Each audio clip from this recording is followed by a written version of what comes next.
Hello students, इस video में हम यूनिट सॉल्यूशन का न्यूमेरिकल सॉल्व करेंगे। स्टेटमेंट देखो क्या है। A solution containing 10 gram per litre of sucrose has an osmotic pressure of 0.66 atmosphere at 273 kelvin. Calculate the value of the constant R. यहाँ पर हमारे पास एक सुक्रोज का सॉल्यूशन है जिसमें सुक्रोज कितनी प्रेजेंट है, 10 ग्राम प्रेजेंट है पर लीटर में। मतलब पर लीटर का मतलब यहाँ पर 1 लीटर वॉल्यूम में 10 ग्राम सुक्रोज प्रेजेंट है, ठीक है, उस सॉल्यूशन में। और उसका ऑस्मोटिक प्रेशर क्या है सॉल्यूशन का, 0.66 एटमॉस्फेयर है। और यहाँ पर टेम्परेचर गिवन है, ठीक है। तो हमने कैलकुलेट क्या करना है, कांस्टेंट आर की वैल्यू कैलकुलेट करनी है हमने यहाँ पर, ठीक है। तो मैंने यहाँ पर लिख दिया जो भी हमारे पास न्यूमेरिकल में गिवन था। जो हमारे पास सुक्रोज का यहाँ पर एक्चुअल मास गिवन है वो मैंने W से डिनोट कर दिया। यहाँ पर वो कितना है, 10 ग्राम। और ऑस्मोटिक प्रेशर को हम पाई से डिनोट करते हैं, वो कितना 0.66 एटमॉस्फेयर। टेम्परेचर दे रखा है 273 केल्विन। यहाँ पर लीटर का मतलब है यहाँ पर जो वॉल्यूम है वो कितना है, पर लीटर है। मतलब 10 ग्राम सुक्रोज पर लीटर में प्रेजेंट है, मतलब 1 लीटर में प्रेजेंट है यहाँ पर 10 ग्राम, ठीक है। इसका मतलब वॉल्यूम कितना हुआ, 1 लीटर हुआ। तो हमने यहाँ पर आर कैलकुलेट करना है, तो इसके लिए हम फॉर्मूला लगाएंगे ऑस्मोटिक प्रेशर वाला, pi equals to C R T. Pi क्या है यहाँ पर, ऑस्मोटिक प्रेशर है। सी क्या है यहाँ पर, मोलर कंसंट्रेशन है। आर क्या है यहाँ पर, कांस्टेंट है, ठीक है। और टी क्या है, टेम्परेचर है।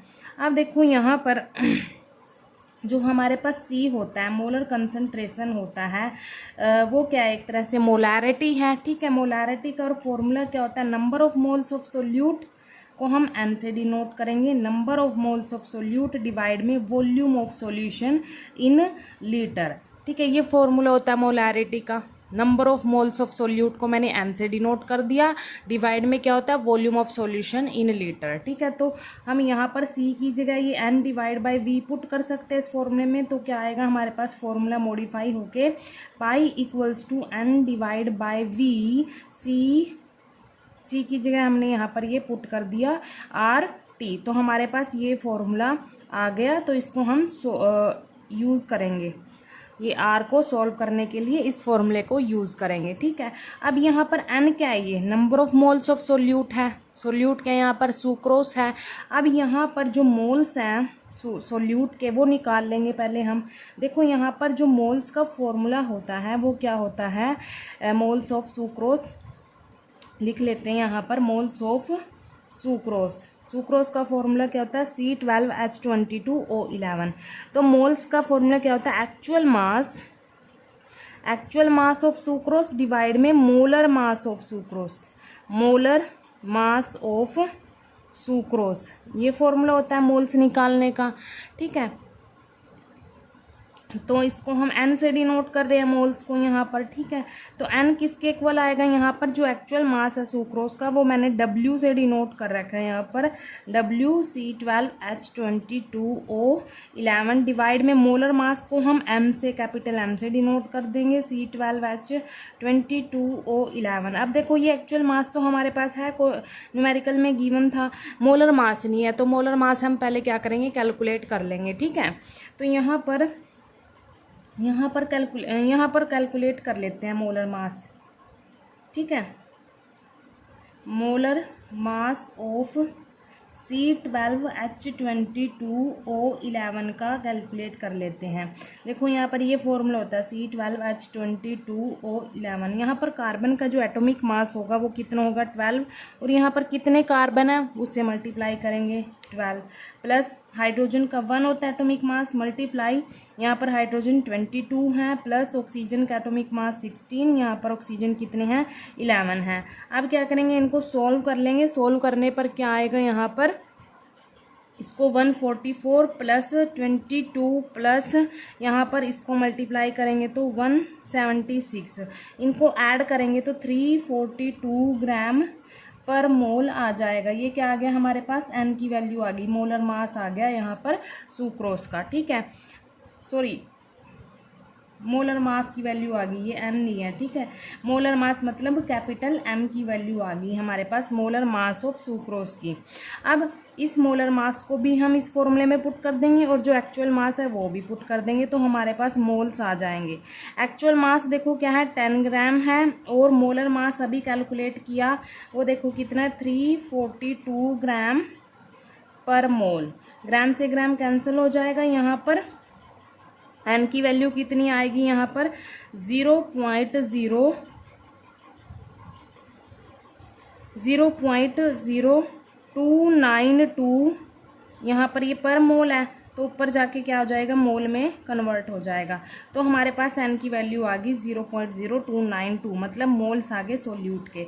अब देखो सारी वैल्यूज़ आ गई हमारे पास, एन की भी, वी की भी, टी ये टेम्परेचर, टी की भी, पाई की भी। तो हमने क्या कैलकुलेट करना है, आर कैलकुलेट करना है। सिंपली क्या करेंगे, इस फॉर्मूले में सारी वैल्यूज़ पुट कर देंगे। तो इस फॉर्मूले को हम दोबारा लिख लेते हैं यहाँ पर, pi equals to N divide by V R T. देखो पाई की कितनी वैल्यू है, 0.66 एटमॉस्फेयर इक्वल एन क्या है, 0.0292 मोल डिवाइड में 1 लीटर, ठीक है। Multiply R as it is, क्योंकि ये तो हमने निकालना है, और मल्टीप्लाई में टेम्परेचर कितना दे रखा है, 273 केल्विन ऐसे, ठीक है। अब क्या करेंगे, देखो जो चीज़ हमने निकालनी है ना उसको हम एक साइड रखेंगे, और जो ये कांस्टेंट टर्म है इनको एक साइड रखेंगे, ठीक है। जैसे ये 0.66 एटमॉस्फेयर है, पहले इस यूनिट को सोल्व कर लेते हैं। जो ये यूनिट है यहाँ पर डिवाइड में है, ऊपर जाके ये क्या हो जाएगी, ऊपर जाके पर लीटर में आ जाएगी, 0.0292 मोल पर लीटर में आ जाएगी। मल्टीप्लाई 273 केल्विन, और मल्टीप्लाई में कैपिटल आर, ये कांस्टेंट है, ठीक है, ये निकालना है। अब ये जो कांस्टेंट टर्म है इसके मल्टीप्लाई में है, तो इधर लेके आएंगे डिवाइड, इधर लेके आएंगे, ये डिवाइड में आ जाएंगी, इसके डिवाइड में आ जाएंगी, ठीक है, क्योंकि यहाँ पर मल्टीप्लाई में है। इधर इक्वल से इधर लेके आएंगे तो ये डिवाइड में आ जाएंगी, तो हम इनको डिवाइड कर देते हैं। 0.0292 मोल पर लीटर मल्टीप्लाई 273 केल्विन इक्वल किसके, आर के इक्वल है, ठीक है। अब क्या करेंगे, इसको सोल्व करेंगे हम, पहले इनको मल्टीप्लाई कर लेंगे। देखो हमारे पास ये आ गया था। अब क्या करेंगे, पहले इसको मल्टीप्लाई कर लेंगे नीचे वाले को, तो 0.66 एटमॉस्फेयर एज इट इज़ रखेंगे। पहले इनको मल्टीप्लाई करके हमारे पास आएगा 7.9176 मोल पर लीटर, और ये साथ में केल्विन है, ठीक है, इक्वल्स टू आर। इनको मल्टीप्लाई करके आया। अब इनको डिवाइड करेंगे हम, ठीक है। और जो यूनिट है ये यहाँ पर, जैसे ये मोल है ऊपर जाएगी तो मोल इनवर्स हो जाएगी, ये लीटर इनवर्स है तो ऊपर जाके लीटर में कन्वर्ट हो जाएगी, ये केल्विन है ऊपर जाके केल्विन इनवर्स हो जाएगी, ठीक है। तो इनको डिवाइड कर लेंगे, डिवाइड करने पर आएगा 0.0827, यहाँ पर एटमॉस्फेयर यूनिट ऐसे ही, यहाँ पर ये मोल इनवर्स आ जाएगा, और ये लीटर इनवर्स है, ऊपर क्या हो जाएगा, लीटर में कन्वर्ट, और ये kelvin inverse equals to R. तो हमारे पास आर की वैल्यू कितनी आ गई, 0.0827 एटमॉस्फेयर लीटर पर मोल पर केल्विन, ये हमारे पास आर की वैल्यू आ गई, मतलब कांस्टेंट की वैल्यू आ गई हमारे पास, जो न्यूमेरिकल में पूछा था, ठीक है। Thank you.